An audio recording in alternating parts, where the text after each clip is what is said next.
Welcome to the channel. In today's video, we're going to be cutting some hay.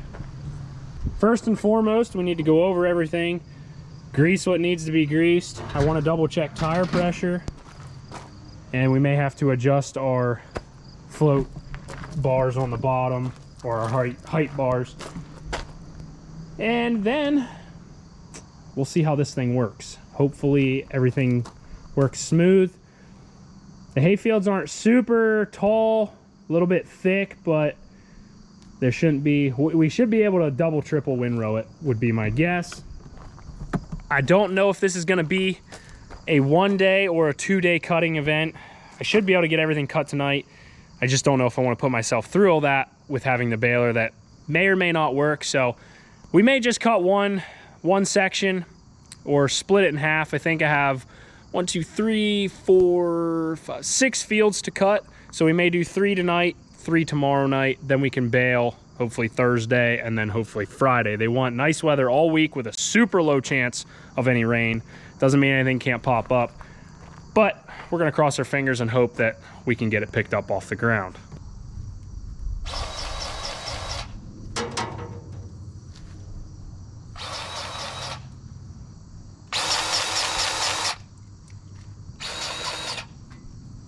Everything's greased up, tire pressure's good. We're ready to roll.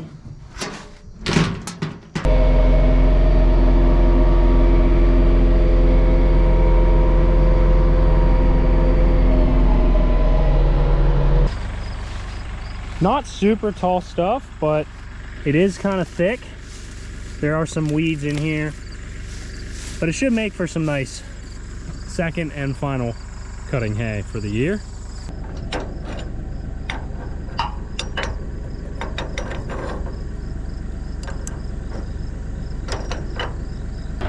Just take a look at our height control settings right here.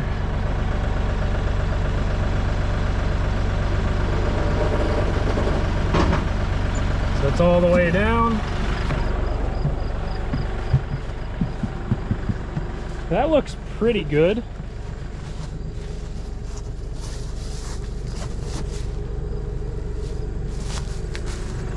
I kind of have it set right now that it's at the highest possible setting that it can be, with the shoes underneath set the lowest. I just don't want to catch any rocks, which there really isn't any rocks in here. Up there's a bunch of stones and stuff that wash down from the heavy rain, but I think we'll try and we'll go out through here, do a little pass, and if I have to raise those up so it goes down a little bit lower, I can definitely do that.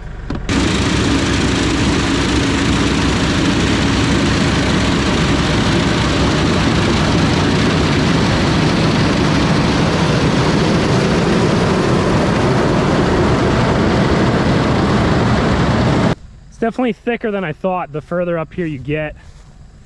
It probably could be set just a touch lower, or at least a good 5 inches. I mean, obviously from the ground, so we really only want to go down maybe another 2 inches or so. But it's not doing a terrible job. This is really nice grass. That's not terrible. I hate to get really, really close to the ground. And there is an offset kind of up here, so I definitely don't want to be down super low. Looks like the knives are doing pretty good. No issues there. Obviously we only went so far, but that seems to be all right. I don't know, I might try and run it a little bit longer that way, see what happens. Because again, we are gonna be in a little bit cooler temperatures now. Here you can see the shoes. I have them down as far as they'll go, so I don't know. I could go a little bit lower the next setting, and I might do that.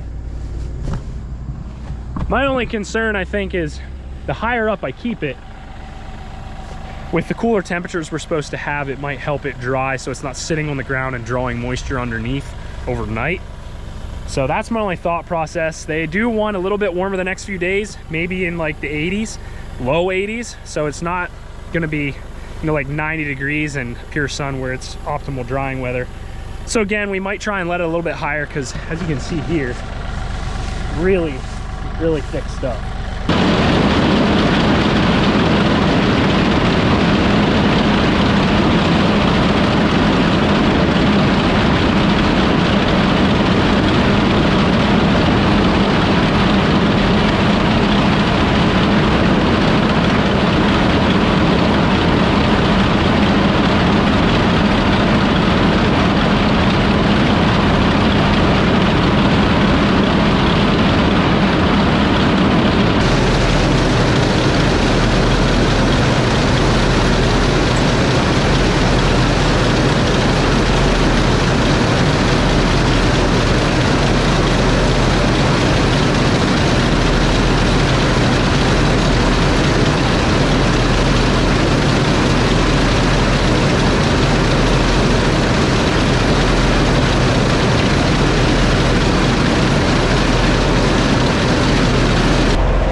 Field number 1 is done.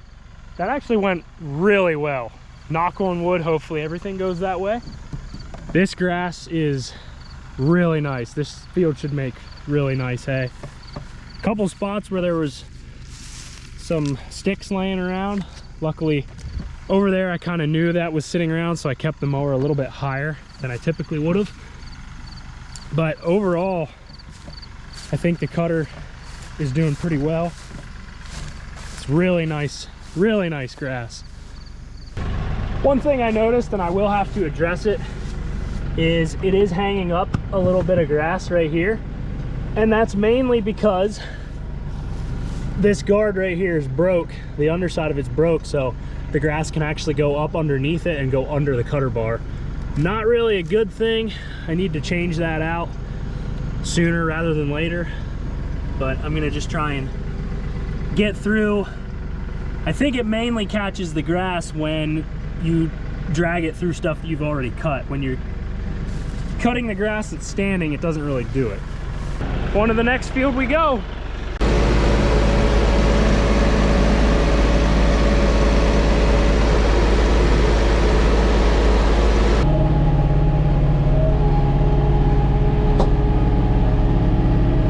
This is a long strip field that kind of goes all the way out, gets steeper of a slope the further you go out. This was bush hogged once, because this is actually the field we broke the haybine on the first time. It's definitely not the nicest hay field by far. In fact, there's a lot of the dead stuff that was cut from before, which will mulch back into the field. I don't really want the rake picking that up and the baler picking it up. There's a big patch of weeds. It's definitely not the nicest hay field, but there is a lot of grass in here. And the further you go out, the nicer it gets. And there's a lot of alfalfa as well.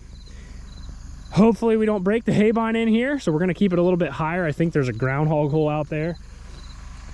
Same thing here, little patches of weeds. For goats and stuff, not a huge deal. They'll eat just about anything, including poison ivy. So I think I was debating if I wanted to bush hog this or mow it with the haybine. I think I'm gonna mow it with the haybine. We're gonna stay away from the edges. That's all foxtail there. Same thing at the top. So it's gonna be a pretty narrow hay field, but you know, if we can get 1-2 windrows out of it and you know, get a couple bales, it's a couple bales more than we had. So I think I'm gonna try it and we'll just mow it a little bit cautiously.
This field's done. Again, not a lot of foxtail around the edges, so we just avoided that area altogether. I did cut this field a lot higher than I typically would have, just because I guess I was a little gun shy from breaking the haybine the first time. So I don't know if there was a dip, or because I was cutting when it was wet, it just clogged it up and broke it. So either way, this is gonna make a few bales. It's not super thick, not as thick as the first field we cut. And again, I did cut it high, but in doing that, we're also gonna let a lot of the alfalfa stand here too, so we won't kill that, hopefully. This should easily be maybe 2 windrows, maybe 3, 1 in the middle. On the outside, we'll rake a bunch of this together. So consolidate a lot of it and make it easier on the baling. I'm gonna head over to the last and final field for the day. It is about 20 to 7 right now, so that's about an acre field. That one should be pretty simple. It's more or less a square, so we'll head over there, and then that'll be field number 3, and then we'll cut 3 more tomorrow, and then we'll be done.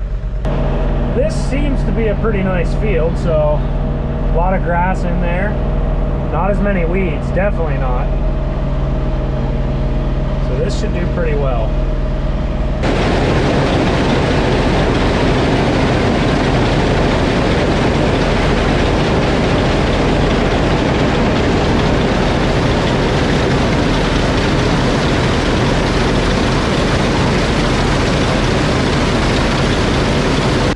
Definitely don't want to hit that.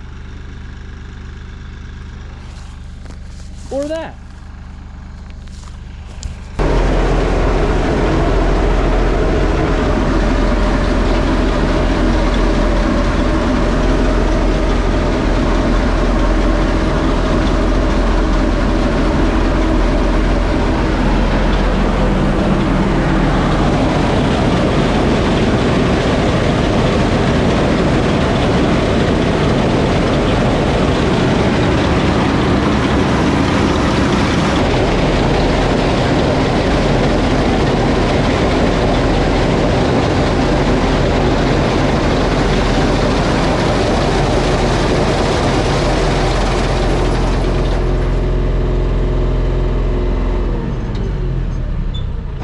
Field number 3 is done. 7:30. We'll cut the next 3 tomorrow, and then we're done cutting. I'll take this back, drop it for the night, and then we'll resume cutting tomorrow. Day 2 of hay cutting, and the final day. And probably the final day of 2024. This field has a lot of clover in it. There's some alfalfa in here as well, some grass. Not super tall, it's gonna be like anything else, but thick. Haybine should be ready to roll. We're gonna jump right into it.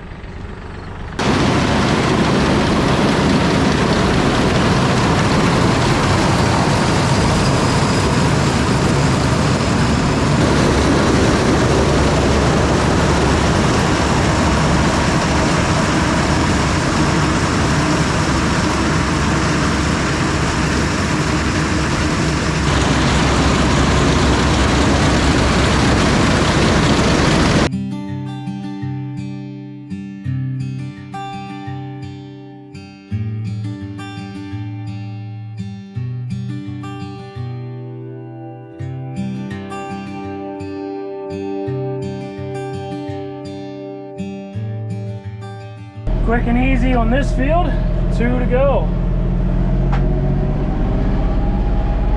Again, we are cutting this a lot higher than I typically would. I have those shoes on the bottom at the max height, so, but with a little bit of the cooler temperatures that we are having and very high dew at night, I figured the more I can keep it higher off the ground, the better off it will be.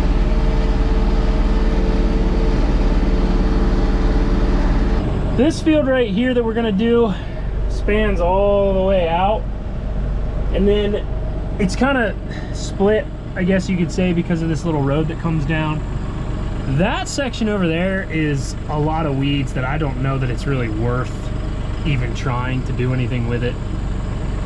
There's more weeds really than there are grass, so I think we'll just bush hog that.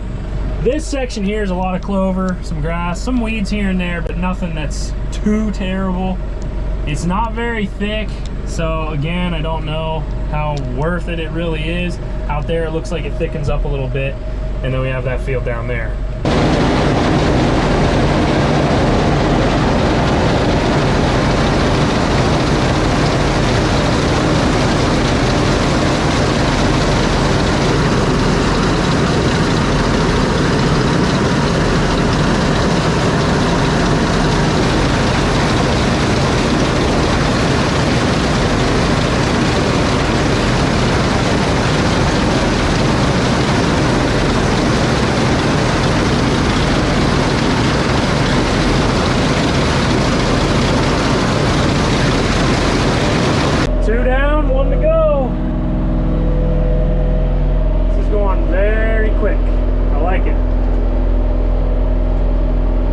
Some of this was junky too. After we bale everything, we'll just come down and bush hog the areas that we didn't get. So all that's left now is just this field here, and then we're done.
I thought my camera was recording me cut this field, and it turned on, turned right back off, and I didn't catch it. So unfortunately, I didn't get you any good footage like I thought I got on this field.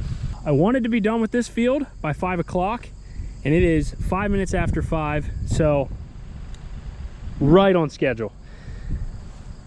This field was on the thicker side. Again, we cut it up like we did the rest of the fields, a little bit higher, but definitely some nice windrows out through there. So now my plan is here, essentially, the 3 fields that we cut yesterday, hopefully tomorrow we'll ted those. These will kind of sit, and we should be baling the first 3 by Thursday and the last 3 by Friday. So that's the goal, that's the plan. Hopefully it works out that way. I just figured that way we wouldn't be pressed to get everything baled in one night or one day. And so far right now we're not having to compete with weather or rain or anything like that, so that's a huge plus. It's pretty warm out right now, sun is out full, definitely a breeze, so it should be some good drying weather ahead. The 1209 did really well, so the new cutter bar and everything is working great. Should be good for that. I'll get that grass cleaned out there in the pan, and we will unhook and call it a night. Thank you guys so much for watching. I hope you enjoyed today's video. Don't forget to subscribe to the channel, drop a like. Hope you have a great day, and I'll see you next time.